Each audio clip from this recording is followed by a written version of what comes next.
Die Bibel ist eine der Grundlagen, wenn nicht die Grundlage überhaupt vom christlichen Glauben. Sie ist ein All-Time-Bestseller. Sie ist in über 700 Sprachen vollständig übersetzt. Und für uns als Christen ist sie nicht einfach nur ein Buch, wir nennen sie die Heilige Schrift, weil wir sie als Gottes Wort an uns Menschen verstehen.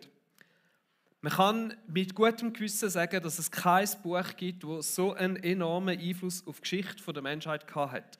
Auf Sprache, auf die Verschriftlichung von Sprachen, auf Bildung, Bildungssystem, Philosophie, die Wissenschaft. Sie hat einen enormen Impact auf die ganze Welt. Wir wissen aber auch, dass die Bibel nicht einfach so auf dem Himmel gefallen ist. Dass sie eine Zusammenstellung von verschiedensten Schriften, von verschiedenen Autoren ist, die über einen Zeitraum von mehreren tausend Jahren entstanden ist, wenn man das Alte Testament mitzählt.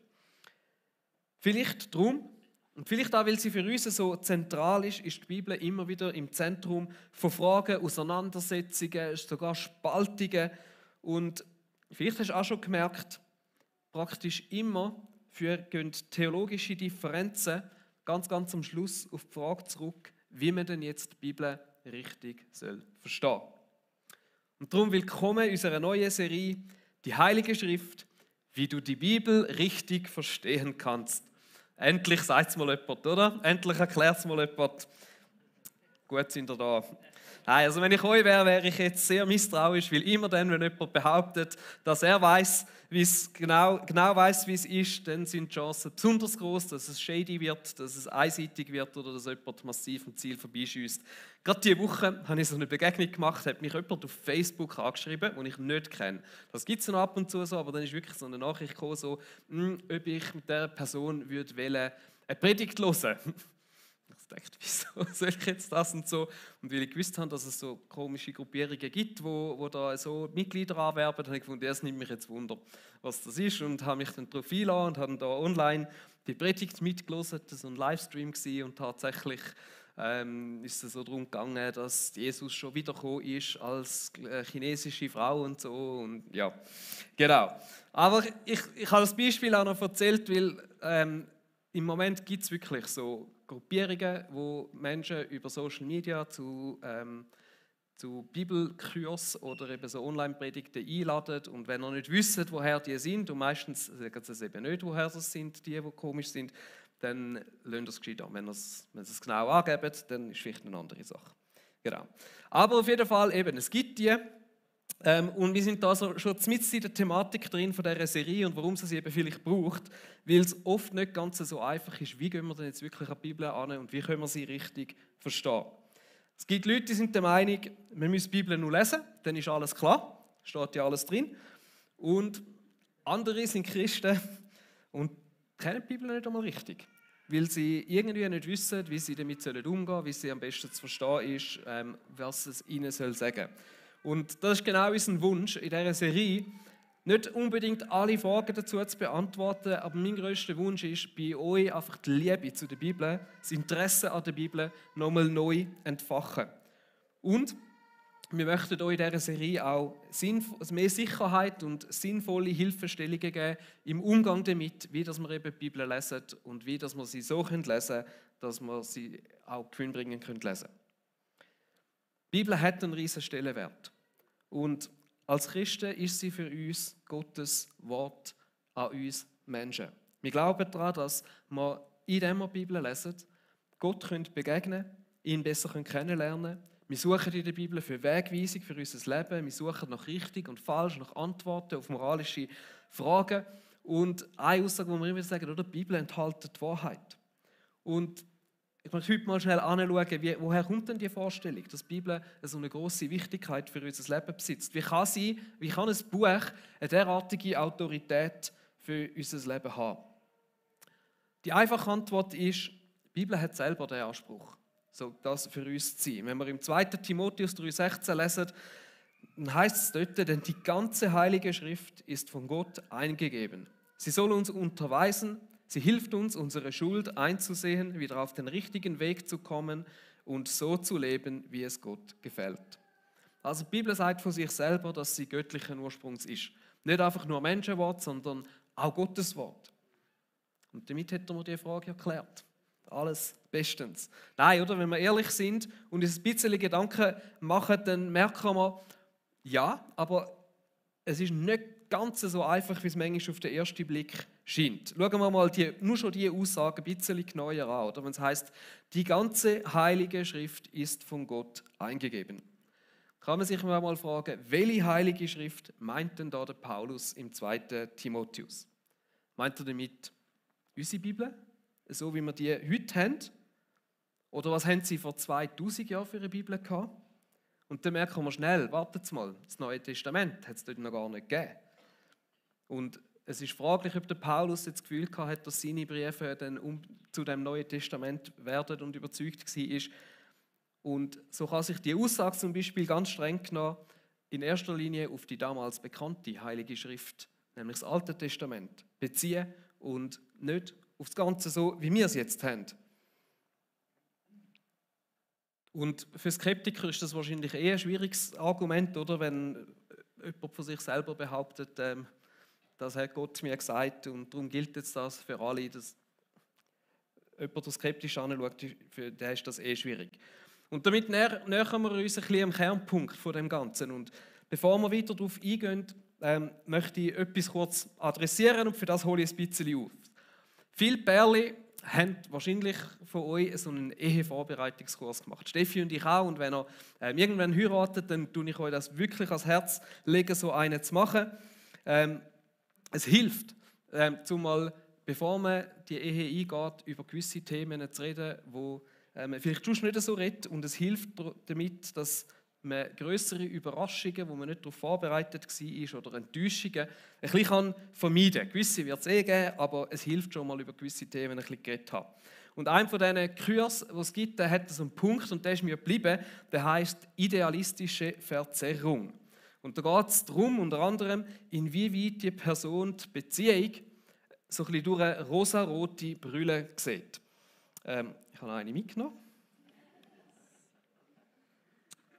Genau, schön, hä? Wunderbar. Das heisst eben, inwieweit, dass man den Partner, die Beziehung in erster Linie vor allem einfach positiv anschaut und schwierigere Sachen vielleicht eher ausblendet oder einfach versucht, gar nicht daran zu denken. Und das ist, der Punkt der ist nicht nur negativ, oder? Ein Stück weit auch wichtig. Es hilft, wenn man mit einer sehr positiven Einstellung in die Ehe hineingeht. Aber wenn die Brille zu rosarot ist, zu viel Herzli, dann kann es sein, dass es irgendwo auch ein Potenzial drin hat, dass man im Verlauf der Ehe irgendwo enttäuscht wird. Weil die Realität einfach meistens auch ist, dass der Partner vielleicht auch ein paar schwierige Sachen hat. Und darum ist es manchmal gar nicht so schlecht, und darum finde ich das einen coolen Punkt an diesem Ehevorbereitungskurs, dass man sich vielleicht dieser rosaroten Brille auch ein bisschen bewusst wird, weil es längerfristig zu einer gesünderen und ehrlicheren Beziehung führt, ohne dass das ja muss heissen, dass man sich wegen dem weniger liebt. Und manchmal dunkt es mich, dass wir Christen in Bezug auf die Bibel manchmal auch so ein bisschen rosarote Brille anhaben. Auch das ist nicht unbedingt negativ gemeint. Ich erlebe ganz viel Respekt und Liebe zu Gottes Wort, und das ist gut so, das sollen wir haben und das möchte ich fördern, das ist mir wichtig. Aber es gibt es manchmal, dass man mit dieser rosaroten Brille die Bibel fast so behandelt, als wäre die Bibel selber Gott. Und dann so im Stil von Vater, Sohn und Heilige Schrift, anstatt Heiliger Geist. Oder man behandelt dann manchmal die Bibel fast so, als wäre sie irgendwie direkt vom Himmel gefallen und macht sie zu etwas, wo sie eigentlich selber von sich gar nicht behauptet, dass sie es ist. Und manchmal ist es dann so, dass wenn man sich tiefer mit der Bibel beschäftigt, dass die rosarote Brille oder eben die verzerrte Sicht so ein bisschen relativiert wird. Und das kann manchmal, wenn man sich die rosarote Brille sehr gewöhnt ist, im ersten Moment ein bisschen Angst oder Verunsicherung auslösen, muss es aber nicht. Und das ist mir mega wichtig, das ist mein Anliegen auch in dieser Predigt oder auch in dieser Predigtserie, dass wir wirklich die Liebe zu der Bibel fördern wollen. Sie aber auf eine gesunde Basis stellen, wo nicht irgendwann durch eine Enttäuschung irgendwo endet oder dann sogar man irgendwie das Gefühl hat, ja, an dem kann ich gar nicht mehr irgendwo glauben, sondern auf ein Fundament, das zu einem gesunden Umgang auch mit der Bibel führt. Ein Fundament, das von einem tiefen Grundvertrauen in Gott und in die Bibel prägt ist. Und darum kommen wir mal ein bisschen zurück zu der Frage, ja, ist denn die Bibel glaubwürdig? Und für das schauen wir kurz an, wie ist sie überhaupt entstanden und wie kann es sein, dass die Bibel Gottes Wort ist, wenn sie doch irgendwie von menschlichen Autoren geschrieben worden ist. Das sind Fragen, über die ist in der Vergangenheit schon viel diskutiert worden. Da geht es also um das Inspirationsverständnis, um die Bildung vom Kanon und das in so einer Predigt, oder eben weil das eine Predigt ist, kann ich nicht einen theologischen Vortrag machen und bis irgendwo in die Details rein, wenn ihr Sachen besser wissen, genauer wissen oder selber nachforschen wollt, dürft ihr mich gerne fragen. Da gibt es genug Ressourcen, die ich euch empfehlen kann. Vielleicht zu der Entstehung der Bibel, wie das zustande gekommen ist, dass die heute so ist. Eben die Bibel der Menschen, die das Neue Testament geschrieben haben, das war eigentlich das Alte Testament gewesen. Das Neue Testament in dieser Form, wie wir es heute kennen, ist in einem längeren Prozess über 200, 300 bis 400 Jahre entstanden. Und da haben verschiedene Menschen die verschiedensten Schriften, die in den ersten Kirchen umgereicht worden sind, gesammelt und katalogisiert. Und da ist darüber dann diskutiert und auch gestritten worden, welche von diesen Schriften dann jetzt wirklich Autorität haben und wirklich irgendwo als inspiriert gelten und welche nicht. Und da hat es einige gegeben, bei denen ist man sich nicht so sicher gewesen. Die kennt man heute durchaus noch, die haben es zum Beispiel am Schluss nicht in die Bibel hineingeschafft. In diesen Listen, die Listen hat man dann eben Kanon genannt, das heisst Richtschnur oder Messlatte, ist festgehalten worden, welche jetzt da wirklich dazu gehören, welche nicht. Und ca. 400 Jahre nach Christus hat sich schlussendlich dann der Kanon, so wie man heute kennt, ausgebildet und bestätigt. Es hat dann noch 2 Varianten gegeben. Die katholische Kirche und die orthodoxe Kirche hatten noch ein paar Bücher mehr drin gehabt, wo dann die Reformation gekommen ist. Hat man dann gesagt, nein, wir beschränken uns wirklich auf das Neue Testament und das Alte Testament beschränken. Es hat verschiedene Kriterien gegeben, anhand dem, dass man das festgestellt hat, ob jetzt das Buch inspiriert ist oder nicht. Eins war, dass es einen apostolischen Ursprung haben, das heisst, dass es entweder von einem Augenzeugen oder von einem Ohrenzeugen hat müssen geschrieben sein oder zumindest von einem bestätigt werden, dass das, was drin steht, stimmt. Dann war ein anderer Aspekt, ob sich die Schrift, zum Beispiel der Brief, in der Kirche als nützlich auch erwiesen hat, wenn man den gelehrt hat, wenn man gemerkt hat, hey, das hat einen Einfluss in die Kirche, mal da merkt man, da steckt irgendwo Gottes Geist dahinter und schlussendlich haben es in sich die Schriften müssen eine inhaltliche Stimmigkeit haben mit dem, was die Christen dort schon länger überzeugt sind, geglaubt haben, was man auch als Tradition gelebt hat und hat müssen irgendwo sicher sein, dass das nicht plötzlich etwas anderes noch lehrt, wo man sonst nicht geglaubt hat. Im Endeffekt kann man sagen, dass nicht einfach irgendwo dann entschieden worden ist, welche Bücher das jetzt genau dazugehören sollen und welche nicht, sondern dass es wie festgestellt worden ist. Also dass man angeschaut hat, was hat sich bewährt, wo hat sich das gezeigt und dann anhand von dem entschieden hat oder eben dann gesagt hat, mal, das ist so eine Schrift, die ist inspiriert, die kommt in die Bibel hinein. Und das ist auch ein Grund, warum wir heute wirklich darauf vertrauen dürfen, dass die richtigen Schriften in dieser Bibel drin sind, weil sich das über einen längeren Zeitraum herauskristallisiert hat und eigentlich, kannst du sagen, bis von heute ja verhebt hat und klar ist. Aber ich glaube, es ist wichtig, dass wir das wissen und dass wir uns auch bewusst sind, dass nicht irgendwo so eine Eingebung von oben gegeben hat und hey, zack, das ist jetzt da die Bibel, sondern das ist ein Prozess gewesen, wie das zusammengekommen ist. Da hat es mehrere Schriften gegeben, andere Schriften, die nicht drin sind, wo es aber heute auch noch gibt, wo man eigentlich auch noch lesen kann, aber wo es nicht in die Bibel hineingeschafft haben. Dann zu der Inspiration. Der Paulus hat ja da gesagt, die ganze Heilige Schrift ist von Gott eingegeben. Und jetzt, ich habe vorher gesagt, oder, was er in erster Linie wahrscheinlich gemeint hat, ist das Alte Testament. Aber sie haben in dieser Tradition ja dann auch das Neue Testament zusammengestellt. Das heisst, grundsätzlich ja, gilt das heute wahrscheinlich, oder nicht nur wahrscheinlich, kann man das auch für das Neue Testament sagen, auch wenn der Paulus das so dort nicht gemeint haben, oder? Ich hoffe, ihr versteht, was ich meine. Der Paulus braucht das Wort eingegeben. Andere Übersetzungen sagen eingehaucht oder eben, man kann sagen, es geht darum, inspiriert zu sein. Im Griechischen heißt das Wort Theopneustos. Theo steht immer für Gott und Pneustos, kann man sagen, ist gehaucht oder kommt vom Heiligen Geist. Und man könnte auf Deutsch könnte man sagen, Gott gehaucht oder Gott gegeistet. Das sind jetzt halt Wörter, die es nicht gibt, aber das würde das so ungefähr bedeuten. Und die klare Aussage, die da gemacht wird, ist, dass hinter diesen biblischen Text Gott steht. Und dass er in die Entstehung von diesen Text involviert war, auch wenn sie schlussendlich Menschen aufgeschrieben haben. Also dass die Bibel sowohl menschlich ist, aber auch ganz klar göttlichen Ursprungs ist. Was jetzt da aber der Text nicht sagt, ist, wie denn das genau passiert ist. Und was jetzt daran genau menschlich ist oder was daran jetzt göttlicher Gottesanteil ist. Und zu dieser Frage, das ist die grosse Streitfrage, oder? Und da gibt es ganz viele Positionen, wo sich alle zwischen zwei Extremen befinden. Und ich zeige einfach mal schnell die Extreme auf, dass man ein bisschen versteht, warum das die Wahrheit irgendwo in der Mitte ist. Das Extrem 1 ist, dass man sagt, ja, also das, was da steht, das muss voll und ganz jedes bis aufs einzelne Wort von Gott sein. Dass so quasi die Autoren von Gott Wort für Wort eingeflüstert bekommen haben, so wie bei einem Diktat, was sie jetzt da genau schreiben müssen und dass sie so wie in Trance sind und ihre eigene Persönlichkeit und menschliche Seite in dem Moment völlig ausblendet war. Und das Schöne an dem wäre, wenn es tatsächlich so wäre, dass jedes einzelne Wort genauso von Gott diktiert worden ist und es gibt einfach keine Diskussionen, oder? Wo jetzt irgendwo menschlich ist und was nicht. Mindestens im Urtext wäre es so gewesen. Ein bisschen schwierig wird dann aber zu erklären, dass in vielen von diesen Briefen wir zum Beispiel persönliche Anliegen finden, Grüße, die austauscht werden, oder dass der Paulus teilweise auch schreibt, dass er mit anderen Autoren an dem Brief zusammengeschrieben hat, oder an den Lukas, der sagt, dass er für das Lukas-Evangelium, für die Apostelgeschichte recherchiert hat. Würde dann nicht so Sinn machen, wenn er das macht, wenn alles diktiert wird.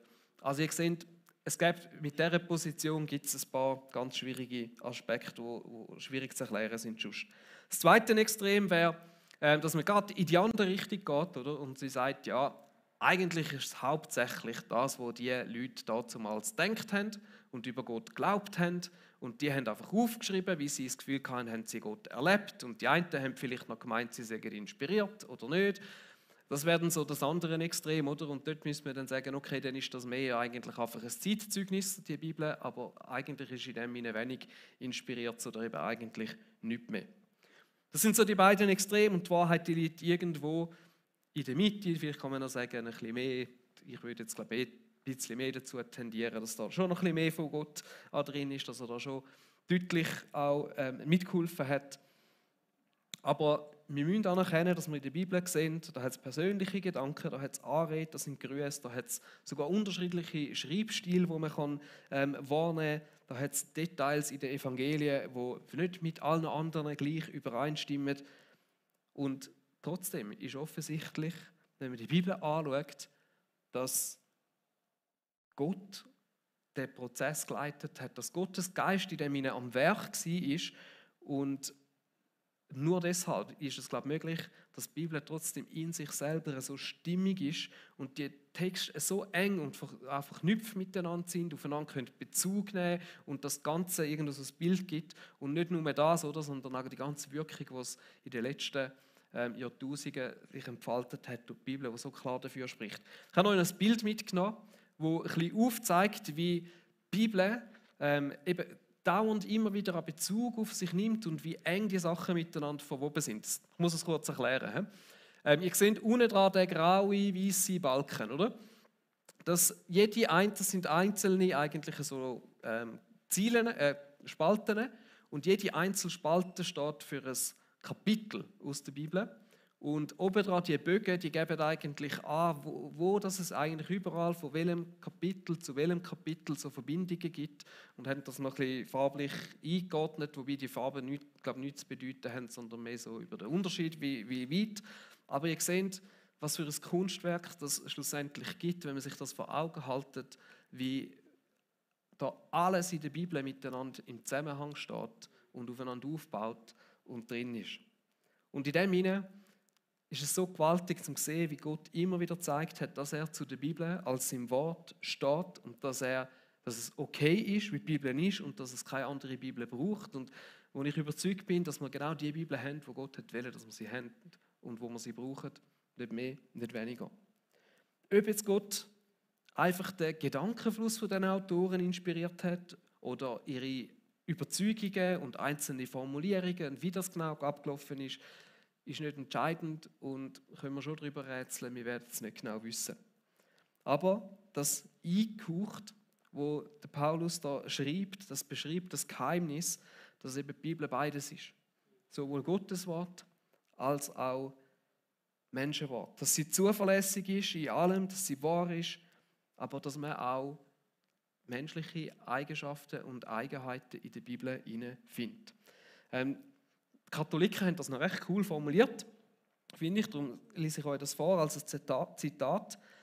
Denn Gottes Worte, durch Menschenzunge formuliert, sind menschlicher Rede ähnlich geworden, wie einst des ewigen Vaters Wort durch die Annahme menschlich schwachen Fleisches den Menschen ähnlich geworden ist.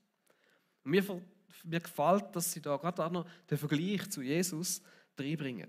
Gottes Wort sind in menschliche Worte gepackt worden in der Bibel, genauso wie Jesus uns Gott als Mensch offenbart hat. Und im Johannesevangelium heißt es das so schön im Kapitel 1, Vers 1 und 14. Am Anfang war das Wort war bei Gott und das Wort war Gott selbst. Das Wort wurde Mensch und lebte unter uns. In ihm sind Gnade und Wahrheit zu uns gekommen. Also eigentlich so ein bisschen wie Jesus Gott ist, der Mensch geworden ist, steht in der Bibel Gottes Wort auf eine menschliche Art und Weise. Jetzt, was heisst das für uns? Wie gehen wir denn jetzt heute mit der Bibel um? Ist sie glaubwürdig? Kann sein, dass dich diese Sachen oder ein Stück weit irgendwo auch verunsichern. Und ich möchte jetzt im zweiten Teil der Predigt ein bisschen mehr aufzeigen, wie wir mit was für einer Haltung und Sicht auf die Bibel wir auf eine gesunde und vertrauensvolle Art und Weise an die Bibel herangehen können. Ich glaube, der falsche Ansatz wäre, wenn wir jetzt irgendwo versuchen anzuschauen, was ist denn jetzt genau menschlich, was ist jetzt genau göttlich in der Bibel, was ist echt tatsächlich so von ihm inspiriert, wo drückt jetzt irgendwo der Mensch durch. Ich glaube, das wäre schwierig. Das wäre und ist schlichtweg auch einfach nicht möglich. Mein Vorschlag ist, dass wir mit einem positiven Grundvertrauen an die Bibel herangehen. Die Bibel ist Gottes Wort. Und auch wenn sie ihre menschlichen Anteile hat, glaube ich, ist es wichtig, dass man ihre Inspiriertheit und die Autorität, die die Bibel hat, wegen dem nicht einfach in Frage stellen. Und ich glaube, es ist auch wichtig, dass wir mit Vertrauen daran herangehen, dass nichts in der Bibel steht, wo eigentlich keinen Platz in der Bibel hätte haben sollen. Sondern dass Gott da genug Einflussmöglichkeiten gehabt hat, um dafür zu sorgen, dass die Bibel heute genauso ist, wie wir sie brauchen, nicht mehr, nicht weniger. Und um bei dem Bild von der romantischen Verklärung so ein bisschen zu bleiben, es ist eben nicht nur schlecht, eben so eine rosarote Brille manchmal auch zu haben.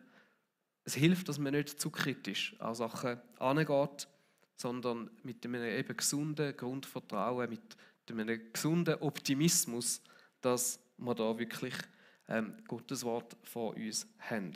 Und das ist etwas, was ich mir wünsche, dass wir das haben und dass wir so ein tiefes Grundvertrauen in Gott und in die Ganzheit von seinem Wort aufbauen können. Alright? Wenn wir mit dem? Gut. Wie können wir denn jetzt also an die Bibel herangehen? Ich möchte so 2 Aspekte noch darauf eingehen, 2 so Herangehensweisen, die immer wieder mir begegnen und wo wir manchmal ein bisschen Mühe mit haben und versuchen, die so auf eine gesunde Art und Weise anzuschauen. So eine absolute Aussage, die manchmal gemacht wird über die Bibel, ist, alles, was die Bibel sagt, ist wahr. Und manchmal Ich weiß nicht, wie es dir geht, kommen wir mit dieser Aussage so ein bisschen in einen Konflikt, wo es uns schwer macht, der Bibel wirklich zu vertrauen. Gerade vor allem, wenn wir uns vielleicht auch eher auch noch mit wissenschaftlichen Sachen beschäftigen und irgendwie merken, ja, aber die wissenschaftlichen Argumente, da habe ich das Gefühl, die widersprechen der Bibel. Und wie soll ich überhaupt mit diesen Widersprüchen umgehen? Kann man das überhaupt zusammenbringen? Und lange Zeit war es tatsächlich so gewesen, dass so der Kampf, dass es so einen Grabenkampf gegeben hat, Glauben gegen Wissenschaft, wo manchmal sehr erbittert geführt worden ist. Man hat Angst gehabt, die Wissenschaft wird die Autorität der Bibel widerlegen und hat das so immer wieder versucht zu beweisen, dass eben die Bibel richtig ist und darum alle wissenschaftlichen Erkenntnisse in Frage gestellt hat oder vielleicht teilweise sogar verneint hat. Was wir dabei oft ein bisschen vergessen, ist, dass die Bibel gar nicht ein wissenschaftlicher Text ist und auch nicht will ein wissenschaftlicher Text sein. Und darum verpassen wir manchmal den springenden Punkt, wo die Bibel eigentlich machen will, wenn wir mit wissenschaftlichen Maßstäben an sie herangehen und dabei außer Acht lassen, dass viele Texte in der Bibel zum Beispiel poetischer Natur sind und die Aussagen darin mehr bildhaft zu verstehen sind und nicht wortwörtlich gemeint sind. So wie heute wir uns ja bewusst sind, wenn jemand davor redet, dass er Schmetterlinge im Bauch hat, ja, dann glauben wir das dieser Person. Aber wir glauben nicht tatsächlich, dass die Person echte Schmetterlinge im Bauch hat, sondern wir wissen, dass das eine Umschreibung ist für ein Gefühl, für eine Sache. Und so ist es oft auch mit gewissen Texten aus der Bibel, die eigentlich poetisch gemeint sind und wo man manchmal ein bisschen den Punkt verfehlen, wenn man wortwörtlich daran geht. Gerade in den Propheten sind viele Texte poetisch, natürlich Psalmen, dort sind wir uns mehr bewusst, oder? Und Sprüche und so weiter. Aber dass viele prophetische Texte auch eher poetischer Natur sind wir uns manchmal nicht so bewusst. Die Bibel befasst sich insgesamt viel mehr mit der metaphysischen Ebene, oder, um es jetzt mehr so ein bisschen auf die wissenschaftliche Ebene zu bringen, mit dem Sinn vom menschlichen Dasein, mit was das Leben eigentlich ist, was gut und was richtig ist, wer Gott ist und unsere Beziehung zueinander, der größere Rahmen vom Sein. Und die Wissenschaft befasst sich viel mehr mit der physischen, mit der grundlegenden Funktionsweise der Schöpfung und will uns aufzeigen oder kann uns dann eben auch aufzeigen, wie grandios, wie genial, wie aber auch komplex die Schöpfung ist, die Gott gemacht hat. Der Evolutionsbiologe Professor Francisco Ayala bringt das in einem coolen Statement auf den Punkt und sagt, wenn Naturwissenschaft und Religion richtig verstanden werden, können sie einander nicht widersprechen, weil sie sich mit unterschiedlichen Dingen beschäftigen. Naturwissenschaft und Religion sind wie zwei Fenster, durch die man in die Welt blicken kann. Zwei Fenster zeigen dieselbe Welt, aber sie bieten unterschiedliche Blickwinkel. Also es ist wie von zwei verschiedenen Seiten das Gleiche angeschaut und im Optimalfall bestätigen sie sich und sonst haben wir irgendwo noch nicht das Ganze herausgefunden oder eben reden von unterschiedlichen Sachen. Und das Coole finde ich, dass eben ab und zu Himmel und Erde, das Physische und das Metaphysische zusammenkommen. Und dann, das sind die Momente, wo es kraftvoll wird. Zum Beispiel, wenn Gott in Jesus Mensch wo Gott in Jesus Mensch geworden ist. Wenn der Heilige Geist in dir wohnt. Oder eben zum Beispiel oft auch in den Worten der Bibel, wo das Göttliche und das Menschliche zusammenkommt. Das sind dort, wo Kraft entsteht, wo der Glaube seine Kraft entfaltet, wo manchmal auch Wunder passieren. Und darum würde ich sagen, ja, die Bibel beinhaltet die Wahrheit. Aber ich glaube nicht, dass es die richtige Idee ist, den Wahrheitsgehalt der Bibel darin zu suchen, dass die textwissenschaftlichen Kriterien standhalten müssen. Ich glaube, dann wenden wir einen falschen Maßstab an die Bibel an. Das bedeutet jetzt nicht, dass man alle Geschichten, die in der Bibel stehen, irgendwo wegen dem hinterfragen oder Wunder ausschliessen oder irgendetwas. Gar nicht. Aber ich glaube, man darf sich teilweise auch fragen, ob zum Beispiel die 7 Tage im Schöpfungsbericht, ob man die wirklich wortwörtlich muss verstehen muss, oder ob der Punkt, wo der Schöpfungsbericht machen will, ein ganz anderer ist, ob jetzt das 7 Tage sind mit 24 Stunden. Und ich glaube, es geht darum und es hilft uns, wenn wir ein Bewusstsein dafür entwickeln, dass die Wahrheit der Bibel nicht darin liegt, dass jede einzelne Aussage historisch und naturwissenschaftliche Kriterien muss entsprechen, auch wenn es das ehrlich gesagt erstaunlich oft tun, auch gerade wenn es um geschichtliche Sachen geht, sondern dass es darum geht, was für Absichten Gott mit uns und mit uns Menschen hat und viel mehr ums Zusammenleben, das wir haben. Eine zweite, so eine absolute Aussage, die es manchmal gibt, ist, dass die Bibel eine Anleitung für unser Leben ist. Und wir lesen manchmal die Bibel mit der Erwartung, dass jeder einzelne Text, den wir lesen, irgendwo schlussendlich auch eine Umsetzung für uns parat haben. Irgendetwas, das uns Anleitung gibt in unserem Leben und wir so das lesen können und gerade etwas daraus herausnehmen und umsetzen. Und merken dann manchmal, dass wir uns plötzlich schwer tun, wenn wir das nicht überall schaffen. Zum Beispiel bei diesen ellenlangen Stammbäumen, bei den Gerichtsprophetien, bei Reinheitsgeboten und manchmal dann doch auch sehr blumige Visionen, die die Propheten haben. Vielleicht plötzlich merkst, das ist gar nicht so einfach. Wenn ich da dran angehe und einfach etwas mitnehmen will, dann ist es nicht immer so einfach. Und ich glaube, manchmal ist unser Ansatz beim Bibellesen zu fest auf die persönliche Umsetzung fokussiert und durch das verpassen wir manchmal ein bisschen, was ist eigentlich der grosse Bogen, den die Bibel hat. Was ist eigentlich die grosse Message, die die Bibel uns möchte geben? Und ich glaube, dass es eben nur halb richtig ist, wenn wir sagen, die Bibel ist die Anleitung fürs Leben. Ja, sie ist das, aber sie ist nicht ein grosser Lebenshilfe-Ratgeber, der zu allen Fragen vom Alltags uns gute Tipps geben will und sagen, so und so musst du es machen. Es ist auch nicht das Regelwerk, das uns bis ins letzte Detail sagt, wie wir jetzt genau leben sollten, damit wir schlussendlich in den Himmel kommen. Ich glaube, das ist nicht der Punkt der Bibel. Die Bibel ist in erster Linie eine einheitliche Geschichte. Die Geschichte von Gott, seiner Schöpfung, uns Menschen, dir und mir. Und spannend ist, dass es eine Geschichte ist, die immer wieder zu Jesus führt. Und das ist die Sicht, die ich euch lieb machen möchte. Ja, die Bibel enthält mega viel Weisheit. Sie enthält mega viel auch gute Ratschläge. Aber nicht die ganze Bibel ist ein Ratgeber. Aber sie weist immer wieder auf Jesus hin. Jesus selber hat das gemerkt, oder? In Johannes 5,39 sagt er zu den Schriftgelehrten: Ihr durchforscht die Heilige Schrift, weil ihr meint, in ihr das ewige Leben zu finden. Und sie haben das versucht, indem sie möglichst alles perfekt und richtig machen und möglichst das Gesetz richtig verstehen und umsetzen. Und dann sagt Jesus, und tatsächlich weist gerade sie auf mich hin. Und es ist wirklich so, bereits im Garten Eden gibt es erste Hinweise, die auf Jesus hinweisen. Und natürlich finden wir in der Bibel auch den Weg zum ewigen Leben. Aber die Bibel macht auch klar, dass der Weg nur über Jesus führt. Er ist der einzige Weg zum Vater.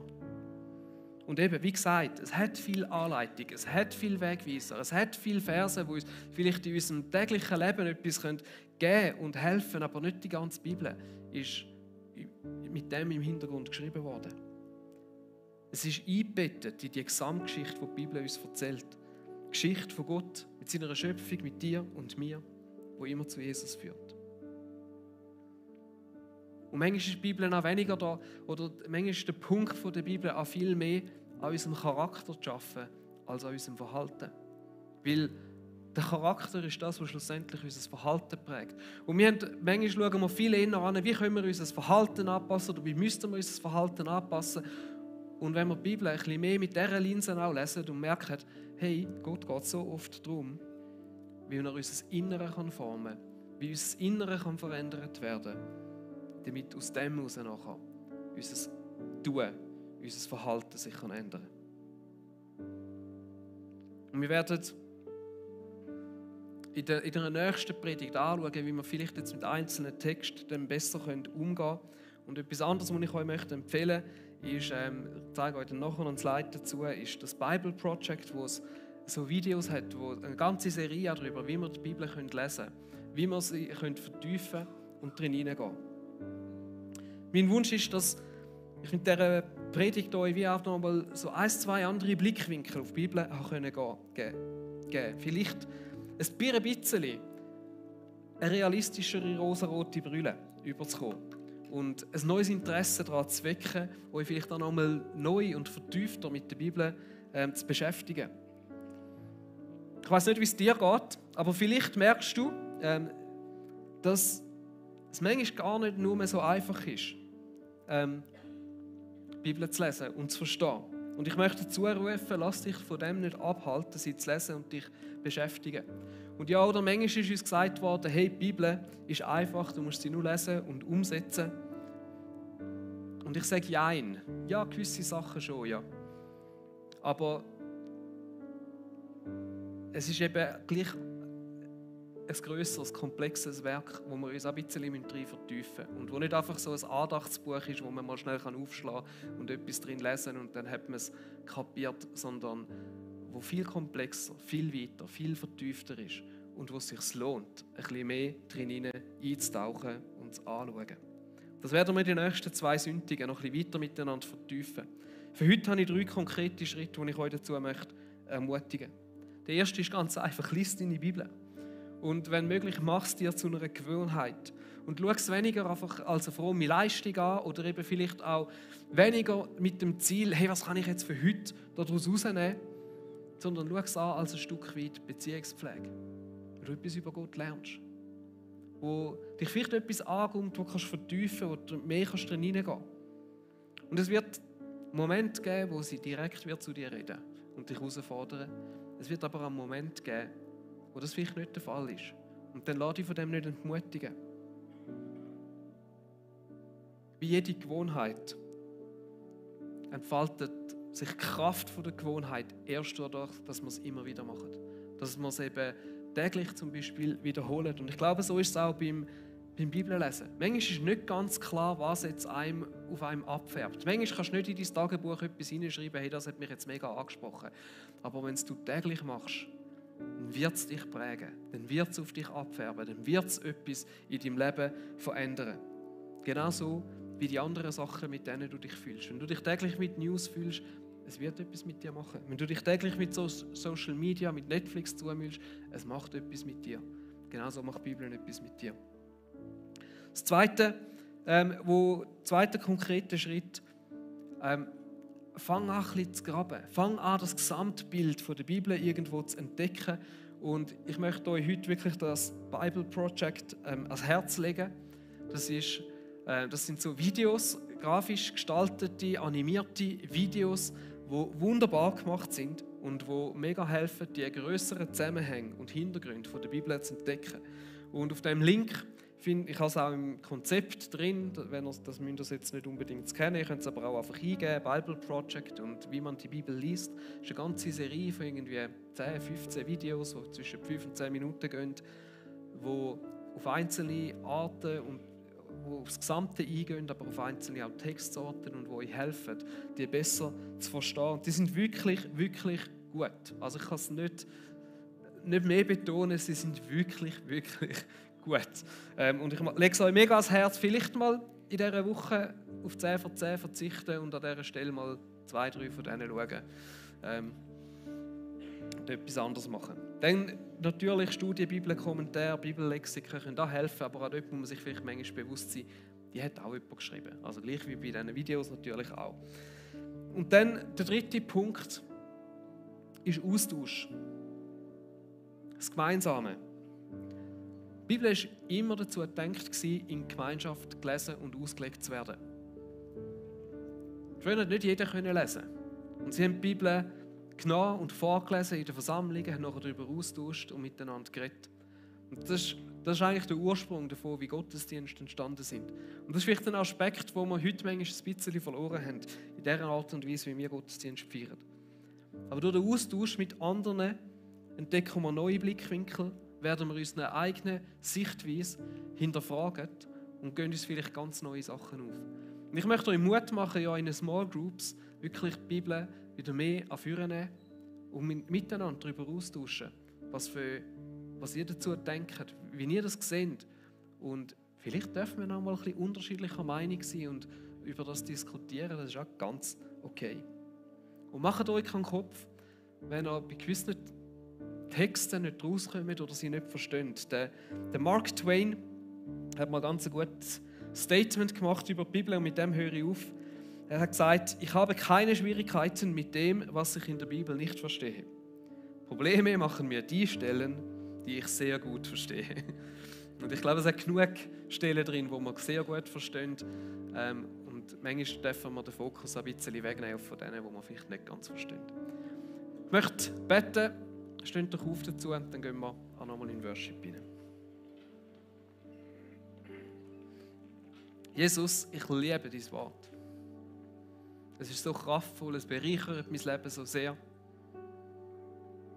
Es ist so kunstvoll geschaffen. Und manchmal ist es auch kompliziert. Und manchmal ist es auch nicht immer von Anfang an verständlich. Und doch, Heiliger Geist, schliessest du uns immer wieder auf.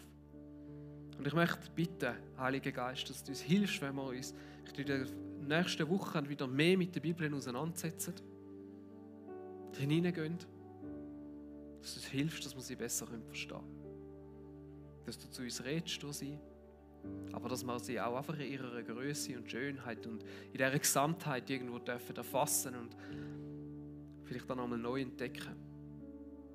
Hilf uns, die größeren Zusammenhang irgendwo zu sehen und von dem aus immer wieder auch einfach Ehrfurcht bekommen von dir, wer du bist, was du gemacht hast. Lass sie uns Trost sein, Weisheit sein